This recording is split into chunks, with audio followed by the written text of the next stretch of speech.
কাউকে ইফতারি করালে সারাদিন রোজা রেখে তার যে সওয়াব, আপনি ইফতার করানোর কারণে আপনার আমলনামায় ওই সওয়াব আল্লাহ ঢুকাই দিবেন। পড়েন সুবহানাল্লাহ।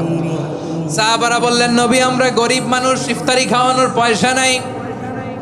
আল্লাহর হাবিব বললেন, ওয়ালাউ বিমাজগাতি লাবান, এক ঢোক দুধ, ওয়ালাউ বিতামরা, একটাও খেজুর, ওয়ালাউ বিশারবাতি মা, এক ঢোক পানি খাইয়েও যদি কারো রোজা ভাঙাও, তারপরে ওই সওয়াব তোমার আমলনামায় দিবে কে?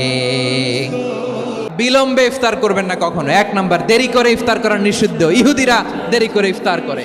লা ইয়াজালুন নাসু আলা খাইরিন মা আজ্জালুল ফিতরা। বিশ্বনবী বলেছেন, এই উম্মত যতদিন আগে আগে ইফতার করবে, এই উম্মতের কপাল থেকে কল্যাণ কেউ ছিনিয়ে নিতে পারবে না। চিল্লায় বলেন ঠিক কি না? আজানের জন্য বসে থাকবেন না, সময় দেখবেন। স্থানীয় সময় যখন সূর্যাস্ত হওয়া মাত্রই বিসমিল্লাহ, খেজুর খেয়ে ফেলবো। পারবেন তো? বিলম্বে ইফতার করবেন না কখনো। এক নাম্বার, দেরি করে ইফতার করা নিষিদ্ধ। ইহুদিরা দেরি করে ইফতার করে। লা ইয়াজালুন নাসু আলা খাইরিন মা আজ্জালুল ফিতরা। বিশ্বনবী বলেছেন, এই উম্মত যতদিন আগে আগে ইফতার করবে, এই উম্মতের কপাল থেকে কল্যাণ কেউ ছিনিয়ে নিতে পারবে না। চিল্লায় বলেন ঠিক কি না? আজানের জন্য বসে থাকবেন না, সময় দেখবেন। স্থানীয় সময় যখন সূর্যাস্ত